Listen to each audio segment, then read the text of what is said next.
రాజ్యాంగం కల్పించినటువంటి అమూల్యమైనటువంటి అవకాశం ఓటు హక్కుని వినియోగించడం జరిగింది.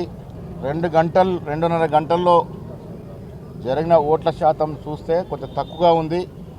నేను రాష్ట్ర ప్రజలకి ఎక్కడైతే మున్సిపల్ ఎన్నికలు జరుగుతూ ఉన్నాయో, ఏ కార్పొరేషన్ ఎన్నికలు జరుగుతూ ఉన్నాయో అక్కడ విజ్ఞప్తి చేస్తూ ఉన్నాను. ఓటు హక్కు అనేది ఒక అమూల్యమైనటువంటి వరం, రాజ్యాంగం ఇచ్చినటువంటి వరం. ఆ వరాన్ని సద్వినియోగం చేసుకోవాలని, సరైన పద్ధతిలో ఓటు శాతం పెరిగితే క్వాలిటీ ఉన్నటువంటి నాయకులు ఎన్నికయ్యే అవకాశం ఉంటుంది. అందుకే నేను రాష్ట్ర ప్రజలకి, నిజామాబాద్ పట్టణ ప్రజలకు విజ్ఞప్తి చేస్తూ ఉన్నాను. తక్షణమే వచ్చి మీ ఓటు హక్కును వినియోగించుకొని నాణ్యమైనటువంటి నాయకుల్ని ఎన్నుకునే విధంగా దోహదపడాల్సిందిగా నేను కోరుతా ఉన్నాను. మున్సిపల్ ఎన్నికల్లో బీజేపీ వారు చాలా చోట్ల మతం పేరిట ప్రజల్ని రెచ్చగొట్టే ప్రయత్నాలు చేశారు, ఇంకా చేస్తూనే ఉన్నారు. కానీ రాష్ట్ర ప్రజలు విఘ్నులు, ముఖ్యంగా నిజామాబాద్ ప్రజల విఘ్నులు, అభివృద్ధిని ఆకాంక్షిస్తున్నట్టుగా మనకున్న సమాచారం.